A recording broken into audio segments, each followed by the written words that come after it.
राजस्थान में बढ़ती गर्मी और लू के खतरे को देखते हुए शिक्षा विभाग अलर्ट मोड पर नजर आ रहा है। शिक्षा विभाग ने प्रदेश भर के तमाम जो सरकारी और प्राइवेट स्कूल्स हैं उनमें कुछ दिशा निर्देश जारी कर दिए गए हैं, जिससे बच्चों को इस गर्मी में कुछ राहत मिलेगी। दरअसल इन निर्देशों में खास करके कहा गया है कि जो आउटडोर एक्टिविटीज होती है, यानी कि ऐसी गतिविधियां जो स्कूल परिसर के बाहर धूप में की जाती है, उनको बंद कर दिया जाए। हालांकि साथ ही ये भी कहा गया है कि ये जो शारीरिक गतिविधियां हैं इनको शाम के समय पे आयोजित किया जाए, ताकि किसी भी बच्चे को लू या गर्मी का असर ज्यादा ना झेलना पड़े। साथ ही निर्देशों में यह भी साफ किया गया है कि बच्चों को जो स्कूली बैग, जो कि अक्सर काफी भारी होता है और कई बार बच्चों को इसको लेकर परेशानी देखनी पड़ती है, ये भी कम करने की बात कही गई है। और कहा गया है कि जो पाठ्यक्रम की पुस्तकें हैं, जो कि सबसे ज्यादा जरूरी हो, केवल वही वो लेकर आए, जिससे कि बच्चों को राहत मिलेगी। साथ ही तमाम जो प्रदेश के प्राइवेट या सरकारी स्कूल हैं उनमें शिक्षा विभाग के द्वारा ये दिशा निर्देश दे दिए गए हैं और ये कहा गया है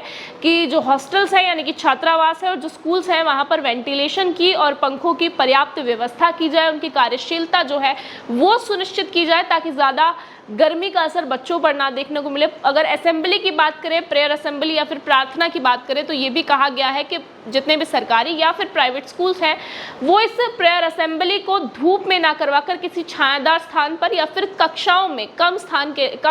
समय के लिए आयोजित करें, ताकि ज्यादा दिक्कत बच्चों में देखने को ना मिले। साथ ही शिक्षा विभाग जो है वो पूरी नज़र और पूरी जो निर्देश है वो दिए हैं और कहा गया है कि तमाम जितनी भी परेशानी होती है, चाहे वो हॉस्टल में पानी की व्यवस्था को लेकर हो, फलों की व्यवस्था को लेकर हो, ये पूरी इन स्कूलों द्वारा, इन हॉस्टल द्वारा सुनिश्चित की जाए, ताकि बच्चों में ज़्यादा परेशानी देखने को ना मिले। क्योंकि हम देख रहे हैं कि प्रदेश भर में जो तापमान है वो पश्चिमी राजस्थान की अगर बात करें तो 45 पार और वहीं बाकी के इलाकों में 40 पार देखने को मिल रहा है, जिसके चलते लोगों में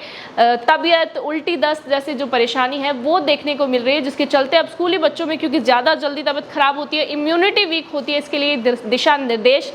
अब दे दिए गए हैं, जिससे कुछ राहत जो है बच्चों में ज़रूर देखने को मिलेगी। इस खबर पर क्या कहेंगे, अपनी राय एक बार कमेंट सेक्शन में ज़रूर बताइए।